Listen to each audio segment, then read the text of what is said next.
Hello everyone, welcome और welcome back to my channel. कैसे हो आप सब? आई रियली होप कि आप सभी अच्छे हों और सेफ हों।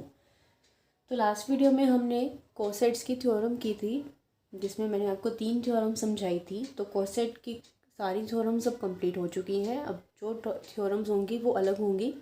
आज की वीडियो में हम एक most important theorem Lagrange theorem करेंगे और उसकी कॉरोली भी करेंगे। लेकिन उसको समझने से पहले एक छोटा सा टॉपिक है जो कि है इंडेक्स ऑफ अ सब ग्रुप इन अ ग्रुप। तो एक बार उसको देख लेते हैं। देखो, एच कोई भी सब ग्रुप है किसी भी ग्रुप जी का, तो the number of distinct right या फिर left coset of H in G is called the index of H in G, और उसको डिनोट करते हैं इससे। अगर एच कोई भी सब ग्रुप है ग्रुप जी का, तो उस एच के कितने भी डिस्टिंक्ट यानी कि अलग अलग जो राइट या फिर लेफ्ट को सेट होंगे, जितने भी होंगे, जितने भी नंबर, जितना भी उनका नंबर होगा, वो क्या होगा, एच का इंडेक्स होगा किसके अंदर, जी के अंदर। इसको डिनोट किया जाता है इससे भी और इससे भी। फॉर एग्जांपल, जी हमने कोई भी इंटीजर्स का सेट ले रखा है, एच हमने कोई भी 3 के मल्टीपल ले रखे हैं, तो H+0, H+1, H+2, H+3 ही आएगा। तो हमने यहाँ से देखा कि H+3 और H+0 सेम है, H+4 और H+1 सेम है, H+5 और H+2 सेम है। तो हमने थ्योरम की थी कि हम ग्रुप जी को राइट या लेफ्ट को सेट की यूनियन लिख सकते हैं। तो मैंने इसको यूनियन लिखा, बट क्योंकि ये तीनों सेम थे तो मैं इन तीनों को हटा के सिर्फ H+0 union H+1 union H+2 लिख सकती हूँ। तो जी को मैंने एच सब ग्रुप के राइट को सेट्स की यूनियन लिखा। तो ये जितने नंबर है, कितने नंबर हैं, ये तीन है ना, यानी कि 3 क्या आ गया, जी का इंडेक्स आ गया। एच क्या इंडेक्स क्या होता है, एच कोई भी सब ग्रुप है उसके डिस्टिंक्ट यानी कि अलग अलग राइट या लेफ्ट को सेट जितने बनते हैं उसको बोलते हैं हम जी का इंडेक्स। चाहे तो यहाँ से काउंट कर लो, चाहे ऐसे काउंट कर लो, वो आपकी मर्ज़ी है। लेकिन काउंट कितने करने हैं, कौन से काउंट करने हैं, डिस्टिंक्ट, अलग अलग, रिपीटेशन वाले नहीं। मतलब ऐसे नहीं कह सकते कि आप इसके 6, इसका इंडेक्स 6 है, नहीं, इसका इंडेक्स कितना है, 3। ठीक है, क्लियर है। तो ये था आपका इंडेक्स का टॉपिक। अब जो मेन बात आती है वो है लैग्रांज थ्योरम। देखो, लैग्रांज थ्योरम की स्टेटमेंट क्या कहती है, order of each subgroup of a finite group is a divisor of order of group. और यू कैन से कि सब ग्रुप का ऑर्डर ग्रुप के ऑर्डर को डिवाइड करता है। बहुत ही इंपॉर्टेंट रिजल्ट है, not for this chapter, for this book, for your MSc exam, for your BSc exam, हर किसी जगह के लिए ये काफ़ी इंपॉर्टेंट रिजल्ट है। ठीक है, और है बड़ा आसान सा प्रूव करना, क्योंकि अगर आपने वो थ्योरम्स जो मैंने आपको लास्ट वीडियो में समझाई थी वो समझी होंगी ध्यान से, तो इस थ्योरम में कुछ भी नहीं है समझने का। बेसिक कंसेप्ट सारा वही था। क्या करना है, प्रूव करके दिखाना है कि सब ग्रुप का ऑर्डर ग्रुप के ऑर्डर को डिवाइड करेगा। ठीक है, तो मान लेते हैं कि ग्रुप का ऑर्डर और सब ग्रुप का ऑर्डर। देखो, सबसे पहले तो let G be any finite group. देखो, एक बात ध्यान रखना कि लैग्रांज थ्योरम का जो ये वाला रिजल्ट है, जो ये रिजल्ट है, ये सिर्फ फाइनाइट ग्रुप के लिए एप्लीकेबल होगा, इनफाइनाइट ग्रुप के लिए एप्लीकेबल नहीं होगा। ठीक है, तो let G be any finite group of order n and H be its subgroup of order M.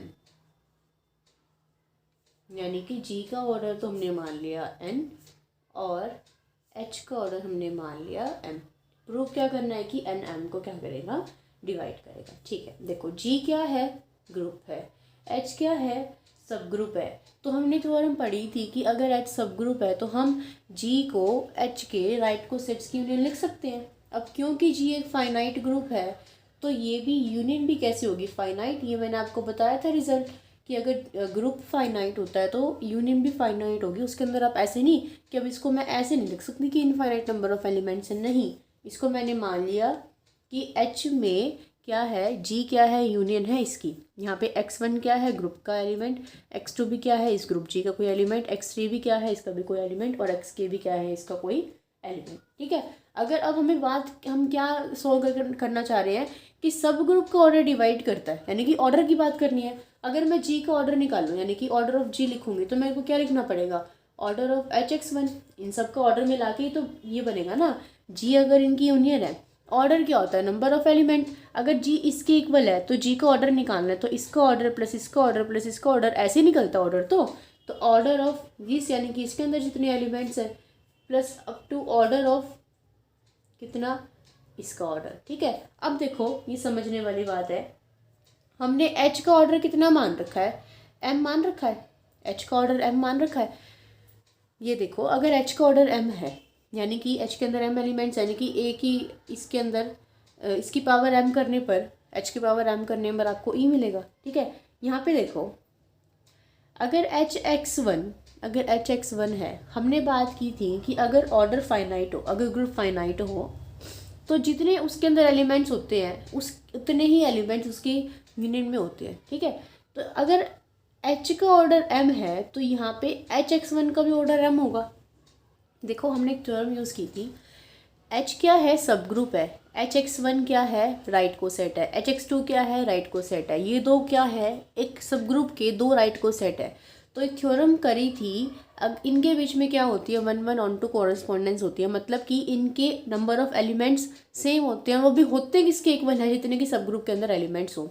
जो हमने लास्ट वीडियो में थ्योरम करी थी, उस थ्योरम से रिजल्ट निकलता है कि या तो कोई दो राइट को सेट हो या फिर राइट को सेट और लेफ्ट को सेट हो, उनके अंदर नंबर ऑफ एलिमेंट्स हमेशा सेम रहते हैं, और वो भी किसके इक्वल रहते हैं, जितने कि सब ग्रुप के अंदर एलिमेंट होते हैं। ये आपकी थ्योरम है, ये उन थ्योरम से रिजल्ट निकलता है। यहाँ देखो मैं कह रही हूँ कि सब ग्रुप का ऑर्डर एम है, यानी कि इसके अंदर एम नंबर ऑफ एलिमेंट्स है, ये भी इसका राइट को सेट, ये भी इसका राइट को सेट, ये भी इसका राइट को सेट, ये सारे के सारे इसके क्या है, राइट को सेट है। इन सब के अंदर जो एलिमेंट होंगे वो सेम होंगे, और होंगे भी किसके इक्वल, जितने एच के अंदर एलिमेंट है, और एच के अंदर एलिमेंट कितने हैं, एम। तो इसका मतलब इसके अंदर भी एम नंबर ऑफ एलिमेंट्स, इसके अंदर भी एम नंबर ऑफ एलिमेंट्स, इन सब के अंदर कितने नंबर ऑफ एलिमेंट्स हैं, एम। ऑर्डर क्या होता है किसी भी चीज़ का, जितने उसके अंदर एलिमेंट हो। जी का ऑर्डर कितना है, एन, तो यानी कि एन किसके इक्वल आ गया, इसके अंदर भी एम एलिमेंट्स, इसके अंदर भी एम एलिमेंट्स, इसके अंदर भी एम एलिमेंट्स, और ये है कितने टाइम्स, के टाइम्स। तो यानी कि ये किसके इक्वल आ गया, एम इंटू के टाइम्स इक्वल आ गया। अगर किसी नंबर को आप एम इंटू, अगर आपने किसी भी नंबर को दो चीज़ों की मल्टीप्लिकेशन में लिखा, तो इससे यहाँ से क्या इम्प्लाइज होता है कि m ने डिवाइड करा है किसको, n को। ऐसे लिखते हैं हम, m था क्या, ऑर्डर ऑफ h, और n क्या था, ऑर्डर ऑफ g। h क्या है, सब ग्रुप का ऑर्डर, और h क्या है, ग्रुप का ऑर्डर। तो देखो सब ग्रुप के ऑर्डर ने ग्रुप के ऑर्डर को डिवाइड कर दिया। यही तो थ्योरम थी, कुछ था इसमें मुश्किल। इसमें आपको सिर्फ ये चीज़ समझनी है कि जितने भी नंबर ऑफ राइट को सेट्स हों या फिर जितने भी नंबर ऑफ लेफ्ट को सेट हों, उनमें नंबर ऑफ एलिमेंट्स सेम रहते हैं, और वो भी उतने रहते हैं जितने कि एच के अंदर होते हैं। अब क्योंकि ये थ्योरम ही फाइनाइट ग्रुप की थी, तो इसमें आपको फाइनाइट एक नंबर तो मानना ही पड़ेगा कि इसके अंदर कितने नंबर ऑफ एलिमेंट्स है, तो बस हमने अप्लाई कर दिया। ये क्या सिखाना चाह रही थ्योरम आपको, देखो जैसे मान लो कि कोई ग्रुप है जिसका ऑर्डर आपका 20 है। ठीक है, लेट से कि आपने जी ले लिया जिसका ऑर्डर ना 20 है। अब इस थ्योरम के अकॉर्डिंग सब ग्रुप का ऑर्डर ग्रुप के ऑर्डर को डिवाइड करेगा, तो क्या इसका कोई ऐसा सब ग्रुप हो सकता है जिसका ऑर्डर 7 हो, क्या इसका कोई ऐसा सब ग्रुप हो सकता है जिसका ऑर्डर 7 हो, नहीं हो सकता। क्यों, क्योंकि 7 20 को डिवाइड ही नहीं करता, लेकिन 10 डिवाइड करता है, वैसे 20 को 10 डिवाइड करता है 20 को। इस थ्योरम का कन्वर्स ट्रू नहीं है, मतलब अगर जी का ऑर्डर 20 है, 10 अगर 20 को डिवाइड करता है, इसका मतलब ये नहीं है कि ये इसका सब ग्रुप बनेगा ही बनेगा। ये डिपेंड करता है कि बनेगा नहीं बनेगा, आपको चेक करना पड़ेगा। लेकिन हाँ, अगर ग्रुप का ऑर्डर 20 है तो जो नंबर 20 को डिवाइड नहीं करता वो इसका सब ग्रुप नहीं बन सकता। तो यहाँ से हमें एक बहुत इंपॉर्टेंट रिजल्ट मिल जाता है। अगर आपको किसी भी ग्रुप का ऑर्डर दे रखा है, ठीक है, और आपसे ये पूछ रखा है कि इसके सब ग्रुप क्या बनेंगे, तो आप लिख सकते हो कि 20 को डिवाइड करने वाले नंबर इसके सब ग्रुप बनेंगे, और जो नहीं डिवाइड करेंगे वो इसके सब ग्रुप नहीं बनेंगे। कन्वर्स ट्रू नहीं है। इस तरह के क्वेश्चन आपको मतलब आगे इंटरव्यू में उसमें आपके एग्ज़ाम में पूछे जा सकते हैं। तो ये ही छोटी छोटी बातें होती हैं, एमसीक्यू में आपसे पूछ लिया। अब वहाँ पे आपको थ्योरम थोड़ा ना करके दिखानी होगी, वहाँ पे आपको सिर्फ ये रिजल्ट याद होना चाहिए कि हाँ हमने ये लैग्रांज थ्योरम में पढ़ा था। ठीक है, समझ में आ गया, कुछ भी नहीं था इसका, कन्वर्स ट्रू नहीं है, ये बात ध्यान रखना। अब देखो एक और रिजल्ट, हमने अभी उसके बारे में पढ़ा था ना, इंडेक्स के बारे में। इंडेक्स क्या था, जी का एच ऐसे पढ़ा था ना, उसको मान लो कि हम के से डिनोट करते हैं, ठीक है। अगर मैं इसको इसकी टर्म में बात करूँ तो अगर n बाय m मैं लिख रही हूँ तो n क्या है आपका ग्रुप का ऑर्डर, और m क्या है आपका इसका m की वैल्यू किसकी इक्वल है, h के ऑर्डर की इक्वल। देखो वो क्या था इंडेक्स आपका, नंबर ऑफ जितने भी आपके राइट कोसेट्स थे या फिर लेफ्ट कोसेट थे h में, वो नंबर था, यानी कि n बाय m था। और n क्या है ग्रुप का order divide by subgroup का ऑर्डर। तो इसका मतलब k की वैल्यू किसके इक्वल है, order of g by order of h। तो यहाँ से आपका एक ये भी वो निकलता है रिजल्ट, ठीक है। तो ये बात याद रखना कि लैग्रांज थ्योरम हमेशा फाइनाइट ग्रुप के लिए ही यूज़ होगी, कभी भी इनफाइनाइट ग्रुप के लिए यूज़ नहीं होगी, ठीक है। क्लियर है, समझ में आ गई ये बात। यहाँ से आप निकाल सकते हो, अगर आपको एक चीज़ दो चीज़ दे रखी है तो किसी भी तीसरी वैल्यू को आप निकाल सकते हो। अब इसकी क्या दे रखी है, एक थ्योरम दे रखी है और एक कॉरोली दे रखी है, वो कर लेते हैं हम। आपकी बुक में रिमार्क में लिख भी रखी है चीज़ कि लैग्रांज थ्योरम की एक इम्पॉर्टेंट एप्लीकेशन ये है कि अगर ग्रुप का ऑर्डर मान लो 6 है तो 5 ऑर्डर का कोई भी इसका सब ग्रुप नहीं बन सकता, ऐसे ही 4 ऑर्डर का इसका कोई भी सब ग्रुप नहीं बन सकता, क्योंकि ये इसको डिवाइड नहीं करते। लेकिन हाँ, इसका कन्वर्स भी ट्रू नहीं है। अगर कोई नंबर डिवाइड कर रहा है, अगर ग्रुप का ऑर्डर m है, सब ग्रुप का ऑर्डर n है, अगर n डिवाइड कर रहा है m को, तो इसका मतलब ये नहीं है कि ये इसका सब ग्रुप होगा ही होगा, ज़रूरी नहीं है, हो सकता है हो भी और हो सकता है ना भी हो, तो कन्वर्स ट्रू नहीं है इसका, ठीक है। तो ये थी आपकी लैग्रांज थ्योरम, इसको बहुत ध्यान से 2-3 बार खुद से करके देख लेना, क्योंकि ये काफ़ी इंपॉर्टेंट रिजल्ट है। अब करते हैं इसकी थ्योरम, जो लैग्रांज थ्योरम की कॉरोली आप इसको कह सकते हो, वो कर लेते हैं एक बार। देखो क्या थ्योरम है, order of every element of finite group is a divisor of order of group. यानी कि फाइनाइट ऑर्डर के जो एलिमेंट, फाइनाइट ग्रुप है कोई, उसमें जो एलिमेंट है उस हर एक एलिमेंट का ऑर्डर किसको डिवाइड करेगा, ग्रुप के ऑर्डर को डिवाइड करेगा, ठीक है। तो ये थ्योरम है। तो एक ग्रुप मान लेते हैं, ये भी आसान है, बस समझना है, इस थ्योरम में लिखने का काम ज़्यादा नहीं है। जी कोई भी एक फाइनाइट ग्रुप है, ठीक है, फाइनाइट ग्रुप है। एलिमेंट की बात हुई है तो कोई एलिमेंट मानना है, लेट से वो ए मान लिया आपने। तो ऑर्डर मान लेते हैं कि इसका ए का जी का ऑर्डर तो आपका n है और उस एलिमेंट का ऑर्डर आपका m है। तो हमें शो करना है कि m क्या करेगा, n को डिवाइड करेगा, ठीक है। ग्रुप फाइनाइट ग्रुप के एलिमेंट का ऑर्डर ग्रुप के ऑर्डर को क्या करेगा, डिवाइड करेगा, ठीक है। देखो हम ना एक सेट कंसीडर करके चलते हैं, कंसीडर ए सेट एच। हमने एक सेट अपनी मर्जी से कंसीडर किया जो कि इस ए एलिमेंट से बना है, ए की पावर 1, ए की power 2, a3, a4 up to ए की पावर n-1, ए की पावर m करने पर e आएगा, क्योंकि और ए का ऑर्डर m है तो ए की पावर m करने पर तो e आएगा। ये हमने सेट एक कंसीडर कर लिया, ठीक है। तो सबसे पहले देखो अब क्या करना है, इसको डिवाइड करके दिखाना है, शो करना है कि भाई ना ये डिवाइड करेगा इसको। तो इसकी हेल्प से मैंने ये h बनाया। अगर मैं इस h को सब ग्रुप प्रूव कर दूँ, अगर मैं इस h को सब ग्रुप प्रूव कर दूँ, तो जो मैंने थ्योरम में भी पढ़ी थी, क्या पढ़ी थी कि सब ग्रुप का ऑर्डर ग्रुप के ऑर्डर को डिवाइड करता है। अगर h सब ग्रुप बन जाए, अगर h सब ग्रुप बन जाए तो हम डायरेक्ट रिजल्ट लगा सकते हैं ना कि क्योंकि h एक सब ग्रुप है ग्रुप g का, तो बाय लैग्रांज थ्योरम h का ऑर्डर क्या करेगा, ग्रुप के ऑर्डर को डिवाइड करेगा। लेकिन उसके लिए करना क्या पड़ेगा, इसको मेरे को सब ग्रुप प्रूव करके दिखाना पड़ेगा। तो जब हमने सब ग्रुप वाली थ्योरम्स करवाई थी मैंने आपको कि सब ग्रुप प्रूव करना हो, तो हमने 3-4 थ्योरम्स पढ़ी थी। तो उसमें से सबसे आसान थ्योरम यही होती है कि क्या करो, क्लोजर लॉ प्रूव करके दिखा दो कि क्लोजर लॉ अगर होल्ड हो रहा है तो ये क्या है, सब ग्रुप है। तो हम वही करेंगे। देखो सब ग्रुप के लिए सारे के सारे एलिमेंट्स अलग होने चाहिए, क्या होने चाहिए, अलग होने चाहिए।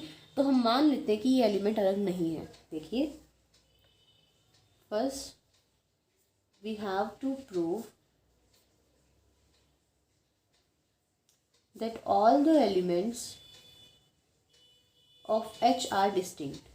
मतलब सब ग्रुप के लिए अलग अलग होने चाहिए, तो मुझे ये चीज़ प्रूव करनी है ना कि अलग अलग है। तो मैं मान लेती हूँ कि let us consider, let if possible, कि a की पावर कुछ i करने पर जो आ रहा है वही a की पावर j करने पर आ रहा है। और क्योंकि ये 1 से स्टार्ट है और m पे ख़त्म है, तो ऑब्वियस सी बात है कि i और j की वैल्यू इनके बीच में लाई करेगी, ठीक है, i और j की वैल्यू इनके बीच में लाई करेगी। अब देखो ये कुछ भी नंबर हो सकते हैं। सपोज मान लो कि ये 1 से लेके 20 तक है, लेट्स से m की वैल्यू 20 है, तो इनके बीच में कोई भी नंबर, लेट्स से कि आपने 9 और 2 मान लिया, ठीक है। तो इनमें से अब ये हो सकता है ये 2 हो, ये 9 हो, मुझे तो कुछ भी नहीं पता, क्या पता ये बड़ा हो या फिर ये छोटा हो, आपकी मर्जी है। मैं मान के चल रही हूँ कि i बड़ा है, तो अगर i बड़ा है तो मैं लिख सकती हूँ कि a की पावर i माइनस जे करने पर इधर क्या बच जाएगा, a की power 0 which is equal to identity. मैंने मानना है कि i बड़ा है j से। अगर आप j को बड़ा मानो तो a की पावर j माइनस आई हो जाएगा वो, तो ठीक है। यानी कि a की पावर i माइनस जे करने पर किसके इक्वल आ गया, a के इक्वल आ गया। लेकिन ये तो क्या आ गई, कॉन्ट्राडिक्शन आ गई।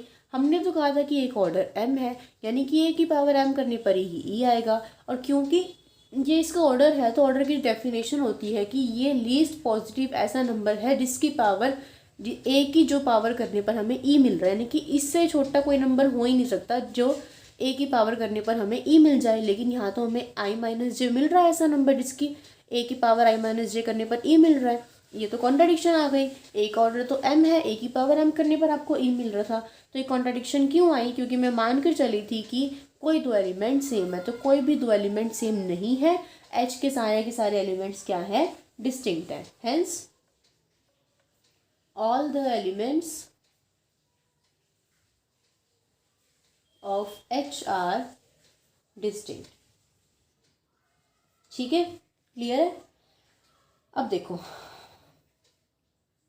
अब हमने इसके सारे के सारे एलिमेंट्स को डिस्टिंक्ट तो दिखा दिया, ये तो दिखा दिया कि अलग अलग है। अब मुझे क्या करना है, ये नॉन एम्प्टी तो हो गया, सबसेट भी हो गया। अब इसको सब ग्रुप प्रूव करना था ना, तो सब ग्रुप में सारे के सारे एलिमेंट तो डिस्टिंक्ट दिखा दिए। अब इसमें क्लोजर लॉ मुझे होल्ड करके दिखाना है कि इसमें क्लोजर लॉ होल्ड करता है। अगर मैं किन्हीं भी दो एलिमेंट्स की मल्टीप्लिकेशन करूं तो जो थर्ड प्रोडक्ट आएगा वो इसके अंदर बिलोंग कर जाए, तो इट मीन्स ये सब ग्रुप है।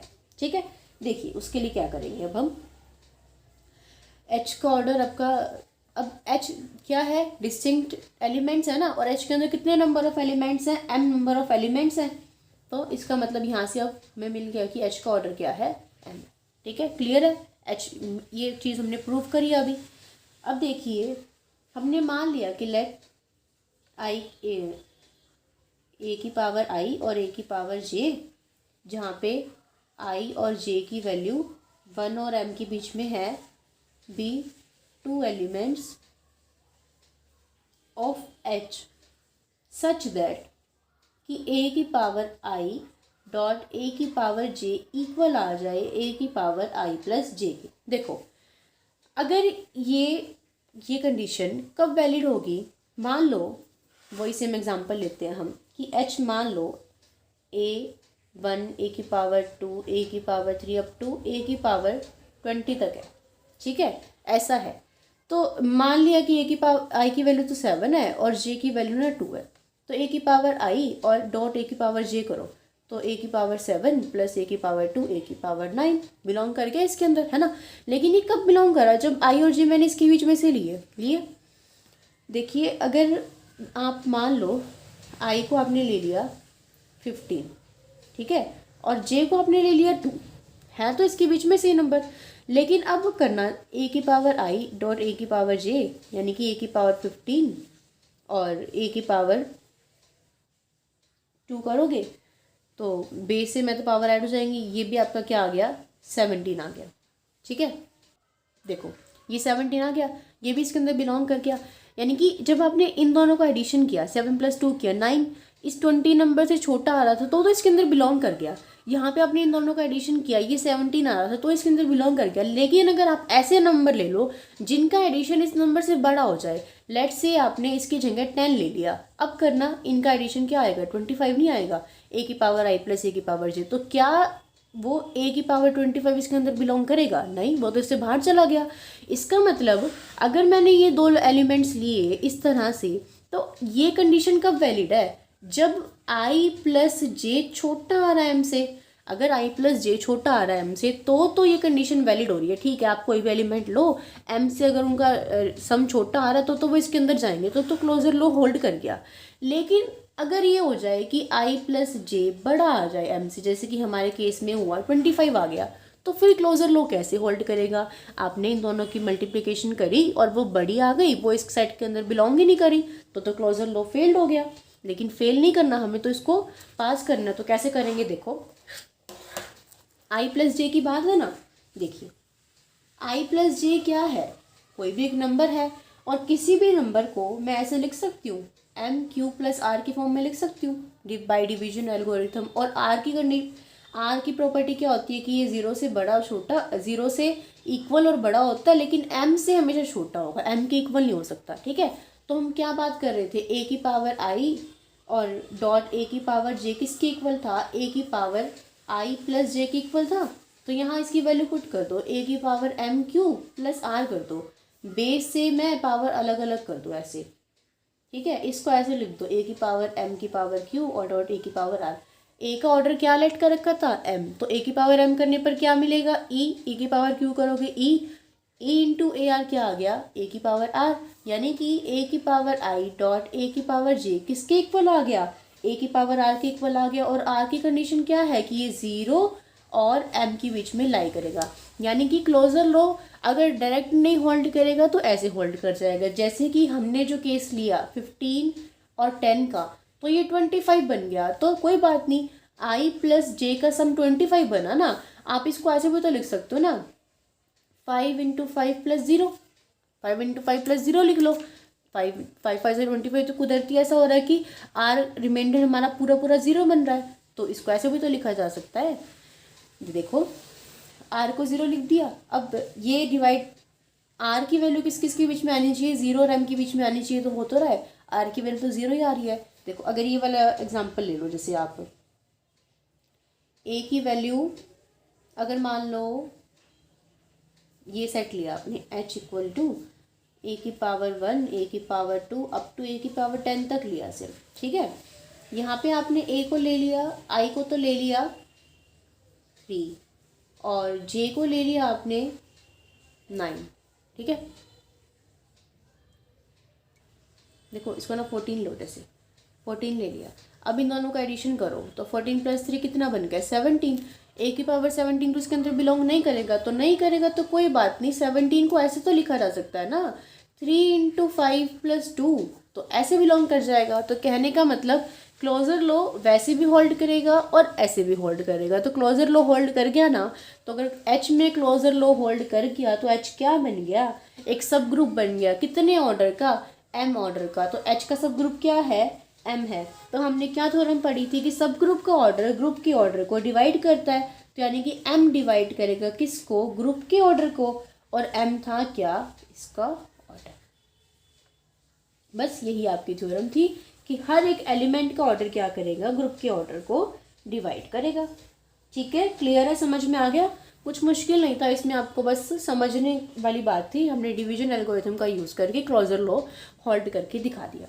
अब एक बिल्कुल छोटा सा रिजल्ट और है, वो क्या कह रहा है रिजल्ट, देखो यही कर लेते हैं, बिल्कुल छोटा सा ही है। अगर जी कोई फाइनाइट ग्रुप है जिसका ऑर्डर है n, यानी कि जी का ऑर्डर क्या है, n है, और a जो है वो बिलोंग कर रहा है g में, ठीक है। तो ये कह रहे हैं कि a की पावर n करने पर e आएगा।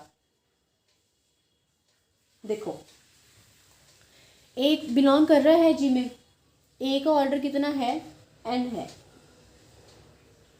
तो हम h कोई भी मान लो सबसेट मान लेते हैं, a की पावर 1, a की पावर 2 अप टू a की पावर n, क्योंकि a की पावर n करने पर क्या है, g का ऑर्डर कितना है, n है, तो a की पावर n करने पर क्या आएगा, ये आएगा, ठीक है। देखो ये नहीं, ये थ्योरम क्या कह रही है कि अगर g है एक फाइनाइट ग्रुप है जिसका ऑर्डर n है, a कोई एलिमेंट है जो बिलोंग कर रहा है g में, तो आप a की पावर में n यानी कि इस ग्रुप g का ऑर्डर लिख के इक्वल टू e लिख सकते हो। देखो कैसे, a कोई एलिमेंट है इसके अंदर बिलोंग कर रहा है, लेट मान लो कि a का ऑर्डर क्या है, m है। तो हमने स्टार्टिंग में एक थ्योरम पढ़ी हुई है कि एलिमेंट का ऑर्डर, जो ग्रुप का ऑर्डर होता है वो डिवाइड कर, सब ग्रुप का ऑर्डर होता है वो डिवाइड करता है ना, एलिमेंट का ऑर्डर हमेशा छोटा होता है किससे, ग्रुप के ऑर्डर से। तो यहाँ से मैं लिख सकती हूँ कि या तो मुझे नंबर पता हो, लेकिन नंबर नहीं पता तो ग्रुप का ऑर्डर किसको डिवाइड करेगा, m को डिवाइड करेगा, ये मैं लिख सकती हूँ यहाँ से। देखिए और ये कंडीशन ये होती है कि अगर ऐसे है तो इसका मतलब a की पावर m करने पर आपको e मिलेगा। ये स्टार्टिंग वाली थ्योरम है जो हम यूज़ करा करते थे कि अगर ये कंडीशन है तो ज़रूर a की पावर m करने पर e आएगा, और अगर ये दिया होता तो हम ऐसे लिखते थे, ठीक है। a की पावर m करने पर e मिलेगा। यहाँ पे क्या है अब इस वाली थ्योरम में कि a का ऑर्डर जो है वो डिवाइड करेगा किसके ऑर्डर को, g के ऑर्डर को, क्योंकि a क्या है, एलिमेंट है g का, और ये मतलब ये छोटा है और ये बड़ा है, सब ग्रुप नहीं है यहाँ पे, a सिर्फ एलिमेंट है, यानी कि a का ऑर्डर डिवाइड करेगा, सिंपल सी बात है, किसके, g के ऑर्डर को। तो बाय दैट थ्योरम अगर यहाँ पे हम ये कह सकते हैं कि a की पावर m करने पर e आएगा, तो यहाँ पे हम ये कह सकते हैं कि a की पावर ऑर्डर ऑफ g करने पर e आएगा। बस ये वैसे कुछ खास थ्योरम नहीं है, बट फिर भी मैंने आपको बता दी। एक इम्पॉर्टेंट रिजल्ट हमारा यहाँ से अराइज होता है लेग्रांज थ्योरम से, वो मैं आपको बता देती हूँ कि क्या है। देखो साइक्लिक ग्रुप में हमने इस चीज़ का यूज़ किया था। अगर क्या हो ए कोई भी एलिमेंट है जो कि जी में बिलोंग कर रहा है और आपको ए का ऑर्डर पता है, ठीक है, या फिर आप ऐसे कह लो कि आपको कुछ मतलब आपको ये कह रखा है कि ना जी कोई भी ग्रुप है जिसका ऑर्डर ना एच है, 6 है, जी कोई भी ग्रुप है जिसका ऑर्डर 6 है, अगर आपको सिंपली ये कह रखा है तो आप बिना कुछ सोचे समझे ना एच एक सब ग्रुप बना सकते हो जिसके अंदर क्या एलिमेंट आएंगे, ए की पावर 2, ए की पावर 3, ए की पावर 4, ए की पावर 5, ए की पावर 6, इसको भूल जाओ। अगर जी का ऑर्डर 6 दे रखा है तो अब एच क्या है, इसका एक प्रॉपर सब ग्रुप है। जो हमने साइक्लिक ग्रुप की थ्योरम में यूज़ किया था वो ये रिजल्ट था। ये हमें लैग्रांज थ्योरम के रिजल्ट के बाद हम डायरेक्ट लिख सकते हैं कि अगर किसी ग्रुप का कोई ऑर्डर फाइनाइट दे रखा है हमें, तो हम बिना कुछ सोचे समझे एच उसका एक प्रॉपर सब ग्रुप बना सकते हैं जिसके अंदर कितने नंबर ऑफ एलिमेंट्स होंगे ऐसे, ठीक है। क्लियर है? तो ये था आपका बेसिक कंसेप्ट। ये वाली थ्योरम का कुछ ज़्यादा यूज़ नहीं है, आपकी बुक में दे रखी है, बार देख लेना आप। जो मेन थ्योरम थी वो मैंने आपको बता दी है, ठीक है। लैग्रांज थ्योरम, उसकी कोरोली, जितना भी आज मैंने आपको दोनों वीडियो में करवाया है बिल्कुल ध्यान से अच्छे से समझ लेना, कर लेना। कल की वीडियो में आपको मैं 2.1 करवाऊँगी, ठीक है। अब फटाफट से सिलेबस करना है क्योंकि आपके एग्ज़ाम भी आने वाले हैं। आई थिंक कि फेब में ही होंगे सबके एग्ज़ाम, बाकी मुझे इतना नहीं पता, मैंने देखा नहीं है कुछ भी। फिर भी जल्दी जल्दी हम अपना सिलेबस कर लेते हैं, ठीक है। तो आज की वीडियो के लिए इतना ही। आई थिंक कि आपको ये समझ में आ गई होगी लैग्रांज थ्योरम। अगर समझ में आ गई हो तो प्लीज़ वीडियो को लाइक कर देना, अपनी सभी फ्रेंड्स के साथ शेयर कर देना। चैनल पे अगर आप फर्स्ट टाइम विजिट कर रहे हो तो नोटिफिकेशन बेल को ऑन कर देना सब्सक्राइब वाले बटन के साथ, ताकि जब भी मैं वीडियो डालूँ आपको नोटिफिकेशन मिल जाए। तो मिलते हैं नेक्स्ट वीडियो में, तब तक के लिए bye bye, take care, keep watching, keep studying.